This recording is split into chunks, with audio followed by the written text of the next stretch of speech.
My name is Marianne Renkema. I work in the library as an information specialist, and in the next minutes I'm going to explain you how you can find information, what search strategies there are. I'm going to explain three methods.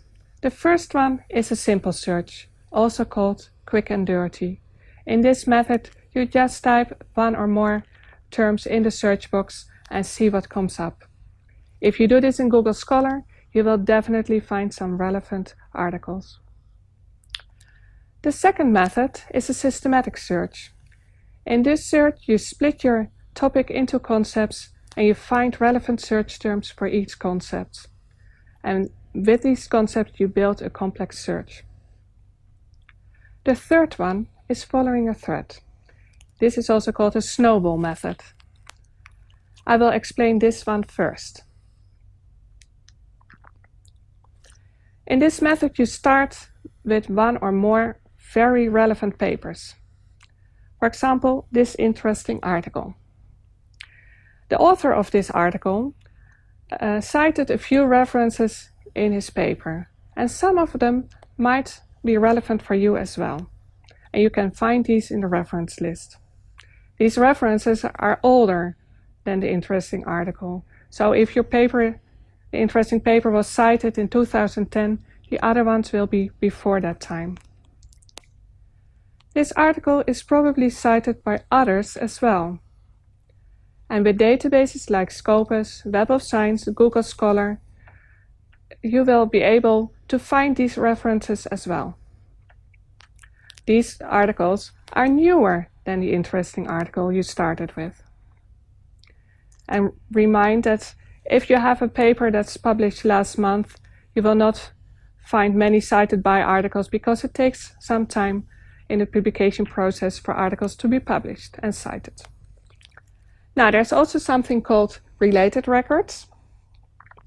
And with related records, you probably know from Amazon. There they tell for each book what other people bought as well. Now, in databases, this is not based on buying behavior or downloading behavior, but most of the times this is based on references that are in common, or articles have words in title or abstract or keywords that might be in common. Now, following a thread is a very easy method to find relevant papers.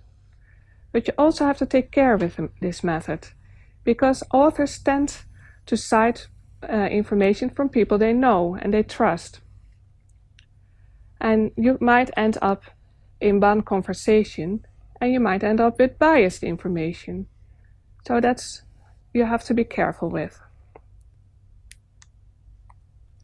The third, I explained now following a thread, and I'm going to explain in the next slides simple and systematic search, and I will do that with one example. I choose the example of finding information on how farmers cope with natural disasters. And I start with a simple search. And I type natural disasters and farming in the search box. And I use and between the terms because I want to have both terms in my result. Now I have a result of 108 records. And that is fine. And that's something I can handle. And a lot of people stop at this moment. But if you put a little bit effort in your search by adding synonyms for each concept, then you find so much more. 12,000 is a lot. And probably in those articles you find some relevant ones as well. But 12,000 is a lot and probably too much for you. I'm also not happy with it.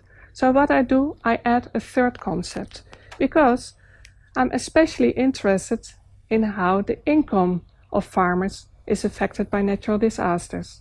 So I add the terms income or livelihood or poverty. Now you see it immediately drills down the number. And 2,000 might still be too much. So you can add a fourth concept, like how farmers cope with the loss in income. And I add the terms cope or coping or adapt. And you see it goes now down, so below 1,000 records. And if you still think this is too much, what you can do is look at only the last 10 years. Or what you can do is restrict your search to a certain region like Asia or a country like Bangladesh. Now you can imagine that building a search like this takes some effort and patience. But in the end, it's a very effective way of searching, if you compare it to a series of simple searches. And you can also repeat this search. And you can reuse pieces of your search in other searches. Now, I explained now 3 methods: a simple search, systematic search, and following a thread. And I explained them as 3 separate searches, but in most cases, especially when you do a systematic search, you will use them all. And you cannot do without the other ones. And as a last remark, I want to say, if you are searching, be critical on what the system is doing. Is the database really performing the search you wanted? And if not, have a look and find out what is wrong.